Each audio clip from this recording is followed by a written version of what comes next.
Yan. Hello po sa inyong lahat, mga kaibigan, mga kapatid. Yan, maraming salamat po sa inyong lahat na suporta sa aking live habang ako ay naglalakad papunta sa aking therapy. Hello po kapatid na Janet Vlog. Ayan, kumusta po kapatid na Janet Vlog? Maraming salamat po.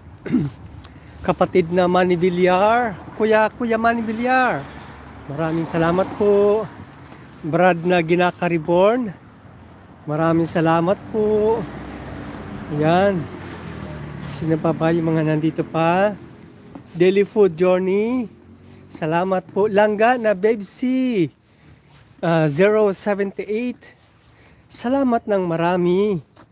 Ayan, KSA, ayan, KSA. Sino na ba yung kanina? Ayan. Natatabunan na. Hindi ko na naano. Sa lahat po sa inyong lahat mga kapatid hindi ko na po kayo maisa-isa. Yung iba natabunan na ng mga chat. Yan. Salamat po sa inyong lahat. Salamat. Ako po ay naglalakad.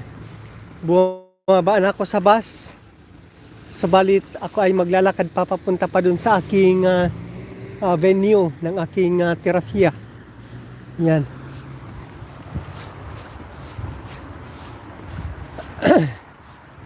Mga almost mga 7 to 10 minutes pang lakad nito. Yan, papunta dun sa aking schedule ng therapy. Ayan. Yan o mga kapatid, yung parmasyan, yan na parmasy na yan, yan na tinatumbok ng aking camera. Dyan pa ako dati nagpa-swab test noong kapanahonan pa ng pandemic. Although ilang taon na ang nakalipas ng pandemic, siguro mga 2023. Ayan, mga 2023 yata yun o 22, yung umuwi kami. Tapos pagdating namin pagbalik namin dito sa Italia, tamang-tama naman, ay pumutok yung appendix ng aking mahal na asawa. Dinala siya dito sa Latina, sa lugar na ito, sa ospital. Tapos pag nabisita ako sa kanya, may schedule lang ng oras ng pagbisita. At hindi makakapagbisita kung hindi magpa-swab test dyan.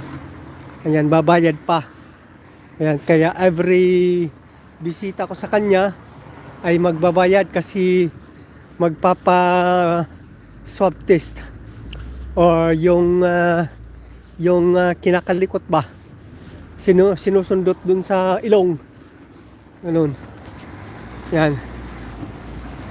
Tapos ang akin namang schedule doon sa banda doon sa tinatawag na Via Preverno, or pag sinabing Via Preverno, kung sa atin ay Preverno Street. Yan, Preverno Street. Dito naman yung street ay sa atin ay Via Preverno. Ayan.